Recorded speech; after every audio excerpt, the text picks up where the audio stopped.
صدیق کی شفقت میں، فاروق کی سطوت میں، عثمان کی عفت میں، کرار کی ہیبت میں نے تمہیں دیکھا ہے، میں نے تمہیں دیکھا ہے۔ بسم اللہ الرحمن الرحیم۔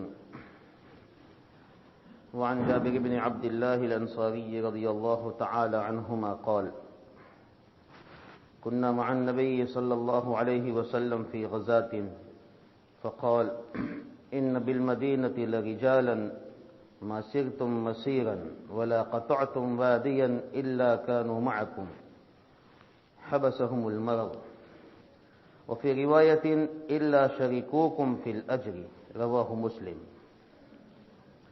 ورواه البخاري عن أنس رضي الله عنه قال: رجعنا من غزوة تبوك مع النبي صلى الله عليه وسلم فقال: إن أقواما خلفنا بالمدينة ما سلكنا شعبا ولا واديا إلا وهم معنا حبسهم العذر۔ محترم دوستو، بزرگو، امام نووی رحمۃ اللہ علیہ نے یہ روایت دو صحابی سے نقل فرمائی ہے۔ ایک کا نام ہے جابر بن عبداللہ رضی اللہ تعالی عنہما۔ حضرت جابر اور ان کے والد عبداللہ رضی اللہ عنہما دونوں کے دونوں صحابی ہیں، اللہ کے رسول صلی اللہ علیہ وسلم کی صحبت یافتہ ہے۔ حضرت جابر رضی اللہ تعالی عنہ کے والد حضرت عبداللہ وہ غزوہ احد، جو دوسری جنگ ہے اسلام کی، اس غزوہ احد میں شہید ہو گئے تھے، اور بہت سارا دین، قرض اور اولاد چھوڑ کے گئے تھے، جن کی ذمہ داری حضرت جابر پر آ چکی تھی۔ اسی وجہ سے ایک مرتبہ نبی کریم صلی اللہ علیہ وسلم نے حضرت جابر رضی اللہ تعالی عنہ کو دیکھا کہ کچھ غم زدہ ہے، تو فرمایا: مالی اراک منکسرا، کہ جابر کیا بات ہے، غم کے آثار تمہارے چہرے پہ ہیں، ٹینشن میں لگتے ہیں۔ تو انہوں نے یہی بات اللہ کے رسول صلی اللہ علیہ وسلم کے سامنے پیش فرمائی کہ آپ جانتے ہیں کہ میرے والد غزوہ احد میں شہید ہو گئے ہیں، بہت ساری اولاد چھوڑ کر گئے ہیں، بہت سارا قرض ان کے ذمے ہیں، یہ ٹینشن ہے کہ قرض بھی ادا کرنا ہے اور جو اولاد بھائی بہن چھوڑ کے گئے ہیں ان کا خرچہ بھی اٹھانا ہے۔ تو نبی کریم صلی اللہ علیہ وسلم نے ان کی تسلی کے لیے ان کے والد کی ایک بہت بڑی فضیلت بیان فرمائی، ان کے والد کا ایک مقام بیان فرمایا کہ آپ کے والد جو اس دنیا سے گئے ہیں، دین کے خاطر اپنی جان کو قربان کر کے گئے ہیں، ان کا کتنا اونچا مقام ہے اللہ کے یہاں۔ فرمایا کہ اللہ رب العزت کے سامنے جب ان کی پیشی ہوئی، ان کو حاضر کیا گیا، تو اللہ رب العزت نے پوچھا: تمنا علیہ، اے عبداللہ تمنا کرو، کیا مانگتے ہو مانگو، مجھ سے کیا مانگتے ہو؟ تو ان کے والد نے اللہ رب العزت کے سامنے فرمایا کہ بس میں یہ مانگتا ہوں کہ جس طرح ایک مرتبہ تیرے راستے میں اپنی جان قربان کر کے آیا ہوں، اسی طرح دوسری مرتبہ دوبارہ مجھے دنیا میں بھیجا جائے تاکہ تیرے راستے میں اپنی جان کو دوسری مرتبہ قربان کروں۔ اور فرمایا اللہ کے رسول صلی اللہ علیہ وسلم نے: جابر، اللہ رب العزت سے کوئی بھی بات کرتا ہے تو وہ پردے کے پیچھے کرتا ہے، لیکن اللہ نے تیرے والد سے جو بات کی ہے وہ بالکل آمنے سامنے ہے، آمنے سامنے۔ ورنہ اللہ کی عادت شریفہ ہے کہ وہ کسی سے بات کرتے ہیں تو پردے کے پیچھے۔ یہ درجہ تھا، اور صحابہ کی یہ تمنائیں تھی، ایک مرتبہ جان تو قربان کر دی ہے غزوہ احد میں اللہ کے راستے میں، لیکن اب تمنا وہاں کر رہے ہیں کس بات کی؟ اس بات کی دوبارہ کہ مجھے دوبارہ زندہ کیا جائے اور تیرے راستے میں مجھے شہید کیا جائے، یہ میری تمنا ہے۔ باپ اتنے قیمتی تھے، بڑے مرتبے والے تھے، تو بیٹا بھی ایسا ہی ہوگا۔ جابر بن عبداللہ رضی اللہ تعالی عنہ فرماتے ہیں اللہ کے رسول صلی اللہ علیہ وسلم نے اپنے زندگی میں 21 غزوے کیے ہیں، 21 مرتبہ جنگ لڑی ہے خود بذات خود۔ 19 میں تو میں آپ کے شریک ہوا ہوں، آپ کے ساتھ۔ کتنے لڑائی میں؟ 19۔ ایک مرتبہ ایک سفر میں ساتھ میں تھے، نبی کریم صلی اللہ علیہ وسلم کو سواری کی ضرورت پڑی تو جابر رضی اللہ تعالیٰ عنہ سے فرمایا تمہارا اونٹ بیچتے ہو؟ بیچ دیا۔ اللہ کے رسول صلی اللہ علیہ وسلم نے خرید لیا۔ ایسا نہیں کہ نبی ہے اس لیے فری میں، خریدا اللہ کے رسول صلی اللہ علیہ وسلم نے، اور خریدنے کے بعد رقم تو ادا کی، لیکن ساتھ ساتھ میں اللہ کے رسول صلی اللہ علیہ وسلم نے ان کے لیے دعا کی۔ ترمذی شریف کی روایت ہے کہ استغفر لی رسول اللہ صلی اللہ علیہ وسلم یوم البعیر 25 مرتن، 25 مرتبہ میرے لیے اس دن اللہ کے رسول صلی اللہ علیہ وسلم نے مغفرت اللہ سے مانگی کہ اے اللہ جابر کی مغفرت فرما۔ کتنی مرتبہ؟ 25 مرتبہ حضرت جابر رضی اللہ تعالیٰ عنہ کی مغفرت اللہ سے مانگی اللہ کے رسول صلی اللہ علیہ وسلم نے۔ بہرحال یہ تھے جابر بن عبداللہ انصاری رضی اللہ تعالیٰ عنہ، مدینہ منورہ میں ان کا انتقال ہوا ہے سن 74 میں، سن ہجری 74 میں، اور یہ وصیت کر کے انتقال ہوا ان کا کہ میری نماز جنازے کی حجاج بن یوسف نہ پڑھائے۔ حجاج بن یوسف ایک ظالم بادشاہ گزرا ہے، وہ نہ پڑھائے، تو ابان بن عثمان رضی اللہ تعالی عنہ نے ان کی جنازے کی نماز پڑھائی۔ یہ واقعہ نقل کرتے ہیں غزوہ تبوک کا۔ یہ غزوہ تبوک میں بھی نبی کریم صلی اللہ علیہ وسلم کے ساتھ تھے، سن ہجری 9 میں پیش آیا غزوہ تبوک۔ تبوک ایک مقام کا نام ہے شام میں، ایک جگہ کا نام ہے۔ بہت سارے لوگ حج میں جاتے ہیں یا عمرے میں جاتے ہیں تو اس جگہ کی زیارت کے لیے جاتے ہیں، وہاں کچھ صحابہ کی قبریں بھی ہیں۔ عبداللہ ذو البجادین رضی اللہ تعالی عنہ بہت بڑے ذاکر صحابی ہیں، ذکر کرنے والے صحابی، ان کی بھی قبر وہاں ہے۔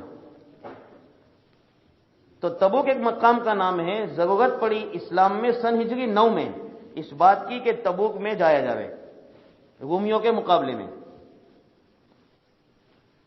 حالانکہ گرمی کا موسم ہے، حالات اچھے نہیں ہیں، باغ جن کے ہیں وہ پک چکے ہیں، پھل اتارنے کا موسم ہے، لیکن اس کے باوجود نبی کریم صلی اللہ علیہ وسلم نے اعلان فرمایا تھا۔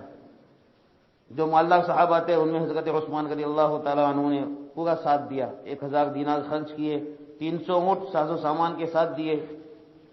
یہ سفر بڑا کٹھن تھا، لمبا سفر تھا، گرمی کا موسم تھا۔ اس سفر کا واقعہ حضرت جابر بن عبداللہ مختصر ایک بات اس سفر کے واقعے کی وہ نقل فرماتے ہیں۔ فرماتے ہیں ہم نبی کریم صلی اللہ علیہ وسلم کے ساتھ تھے، تو چلتے چلتے اللہ کے رسول صلی اللہ علیہ وسلم نے ایک بات ارشاد فرمائی کہ ہم تو اللہ کے راستے میں چل رہے ہیں، لیکن مدینہ میں کچھ لوگ ایسے ہیں جو ہمارے ساتھ چلے نہیں، نہ سیدھے راستے پہ چلے ہیں، نہ جنگل کے راستے میں چلے ہیں، کہیں بھی ہمارے ساتھ نہیں چلے، وہ مدینہ میں ہی ہیں، لیکن اس کے باوجود ان کو وہی اجر مل رہا ہے جو ہم کو ملتا ہے۔ ہم چل رہے ہیں اللہ کے راستے میں، وہ مدینہ منورہ میں ہیں، ہم عمل کر رہے ہیں، اللہ کے کلمے کو بلند کرنے کے لیے نکلے ہیں، ہم تو قربانی دے رہے ہیں، وقت کی قربانی، جان کی، مال کی۔ وہ لوگ مدینہ منورہ میں رہتے ہوئے جان مال کی قربانی نہیں دے رہے ہیں، لیکن پھر بھی وہ لوگ، ان لوگوں کو وہی اجر اللہ کی جانب سے دیا جا رہا ہے جو ہمیں مل رہا ہے۔ صحابہ تعجب سے پوچھنے لگے ایسا کیسے؟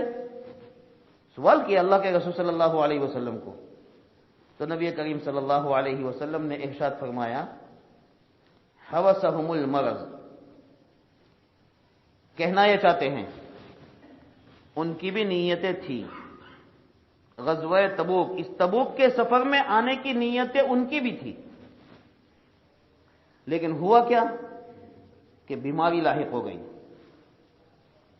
کچھ بیماری آ گئی، بیماری والا عذر ہے جس کی وجہ سے وہ نکل نہیں سکتے ہیں. نیت ان کی پوری ہے کہ ہم اللہ کے رسول صلی اللہ علیہ وسلم کے ساتھ جائیں گے،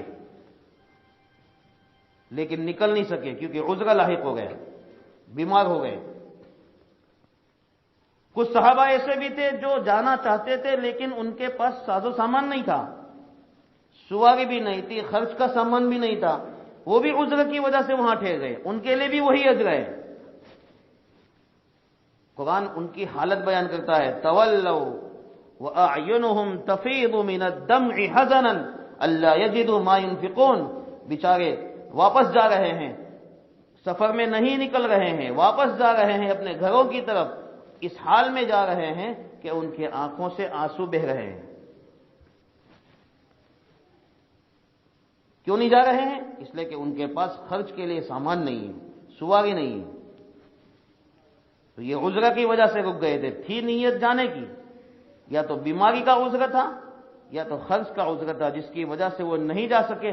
پھر ساتھ ساتھ میں ان کو افسوس بھی ہے، تمنا بھی ہے کہ اللہ کے راستے میں جائیں، لیکن نہ جانے پر افسوس بھی ہے. اور یہ کہہ رہے ہیں کہ جب بھی موقع ملے گا، ساز و سامان مہیا ہوگا، اچھی صحت ہوگی تو ہم جائیں گے. تو ان کا اجر عمل نہیں کیا انہوں نے، لیکن کیا کی تھی بھائی؟ نیت. نیت پر اللہ رب العزت عمل کرنے والوں کا ثواب دیتا ہے. یہ فرمانا چاہتے ہیں نبی کریم صلی اللہ علیہ وسلم.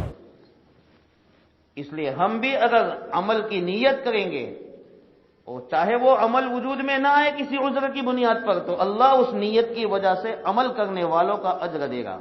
یہی وجہ ہے بہت ساری حدیثوں میں نبی کریم صلی اللہ علیہ وسلم نے ارشاد فرمایا ہے کہ ایک آدمی کا ایک وظیفہ تھا، جس وظیفے کو وہ پڑھتا رہتا تھا.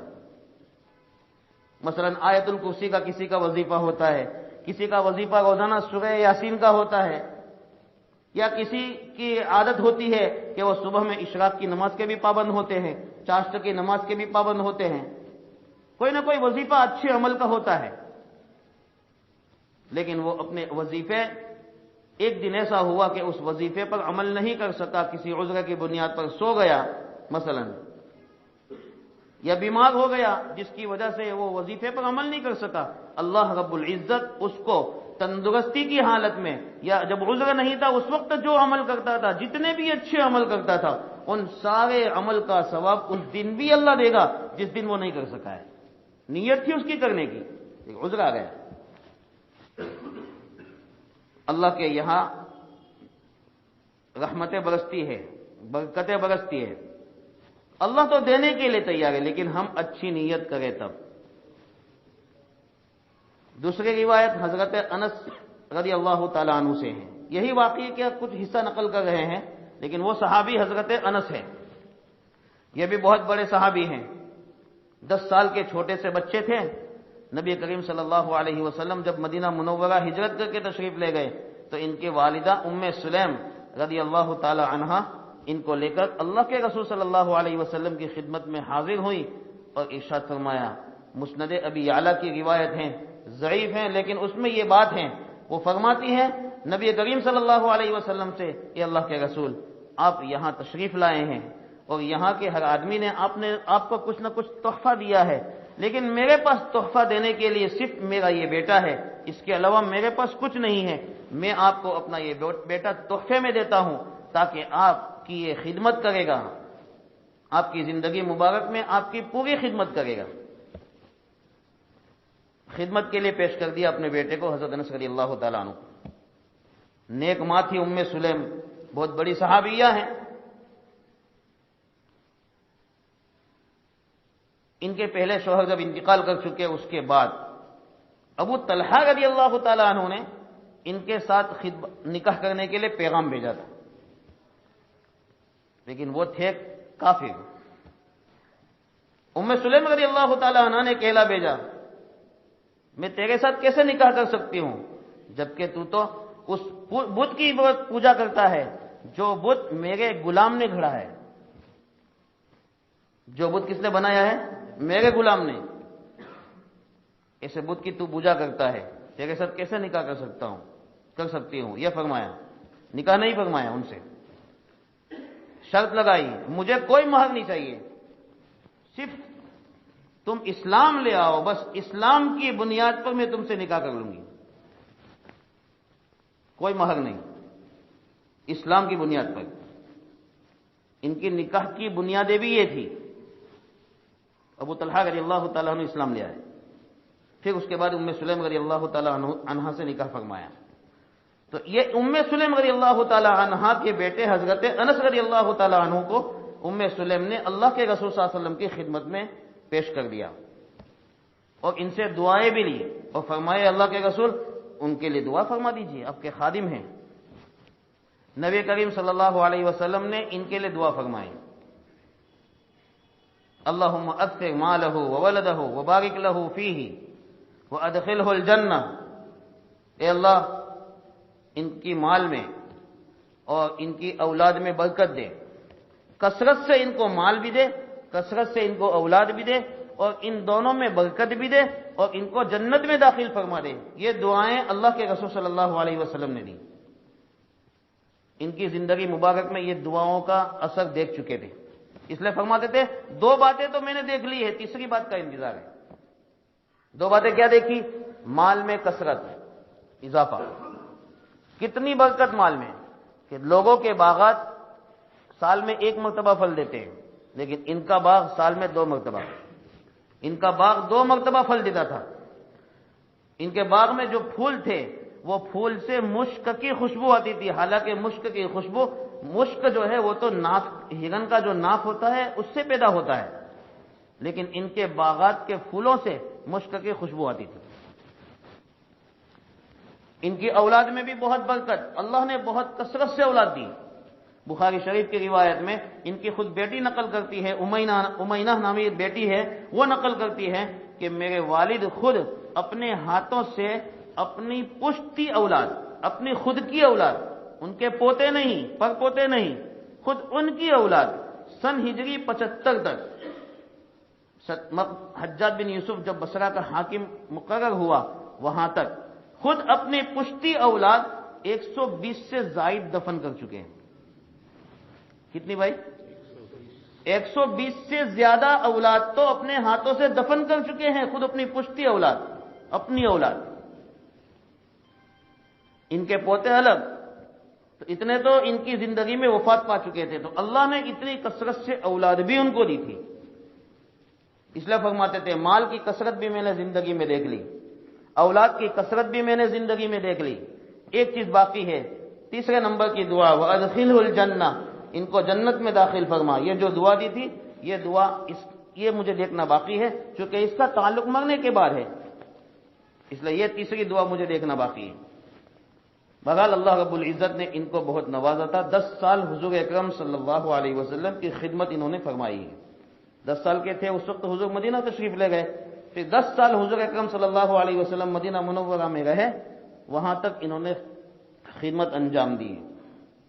پھر ان کا انتقال سن ہجری 90 میں اور بعض روایت میں 91 میں ان کا انتقال ہوا ہے۔ بہرحال یہ بھی بہت بڑے صحابی ہیں، انہوں نے بھی غزوہ تبوک کا وہی واقعہ، وہی بات نقل فرمائی ہے جو حضرت جابر بن عبداللہ رضی اللہ تعالیٰ عنہ نے نقل فرمائی کہ نبی کریم صلی اللہ علیہ وسلم کے ساتھ ہم تشریف فرماتے تو اللہ کے رسول صلی اللہ علیہ وسلم نے غزوہ تبوک سے لوٹنے کے وقت میں یہ فرمایا تھا کہ ہمارے پیچھے کچھ مدینہ میں لوگ ہیں جو ہمارے ساتھ بالکل چلے نہیں، قدم بھی نہیں چلے ہیں، ان کو عذر نے روک لیا ہے، لیکن اللہ رب العزت ان کو اجر وہی دے گا جو ہمیں دے رہا ہے۔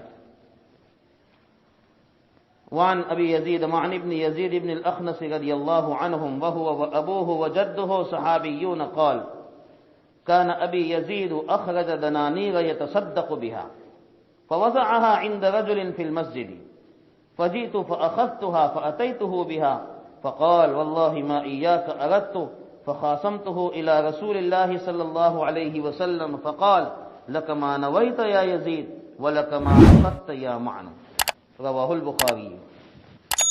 یہ ایک روایت ہے حضرت معن رضی اللہ تعالیٰ عنہ، معن بن یزید بن اخنس، ان کے والد کا نام یزید ہے، ان کے دادا کا نام اخنس ہے۔ یہ تینوں کے تینوں، بیٹا، اس کا باپ اور ان کا دادا، تینوں کے تینوں، معن، یزید اور اخنس، تینوں کے تینوں صحابی۔ بہت کم لوگ ایسے ہیں کہ جو خود صحابی ہوں، ان کے والد بھی صحابی ہوں اور ان کے دادا بھی صحابی ہوں۔ تینوں کے تینوں صحابی ہیں، حضرت معن، حضرت یزید اور حضرت اخنس۔ بخاری شریف کی روایت میں خود بیان فرماتے ہیں، مجھے یہ شرف حاصل ہے کہ اللہ کے رسول صلی اللہ علیہ وسلم میرے خود خطبہ لے کر آئے تھے، میری سگائی کرنے کے لیے اللہ کے رسول خود تشریف لائے تھے۔ جیسے ہمارے یہاں بھائی کسی عورت کی سگائی کرنی ہو تو عورتیں جاتی ہیں بات کرنے کے لیے، اللہ کے رسول صلی اللہ علیہ وسلم ایک لڑکی کی جانب سے خود بات کرنے کے لیے حضرت معن کے پاس تشریف لائے تھے، اور اللہ کے رسول صلی اللہ علیہ وسلم ہی نے میرا نکاح بھی پڑھوایا تھا۔ حضرت معن فرماتے ہیں، ان کا اور ان کے والد کا ایک واقعہ پیش آیا جو یہاں نقل فرماتے ہیں۔ واقعہ یہ ہوا کہ حضرت یزید جو ان کے والد ہیں وہ تھوڑے مال والے تھے، اور حضرت معن محتاج اور غریب تھے، ان کے بیٹے حضرت معن۔ حضرت یزید رضی اللہ تعالی عنہ، مسجد میں ایک آدمی تھا، ان کو کچھ صدقے کا مال سونپ کر آ گئے۔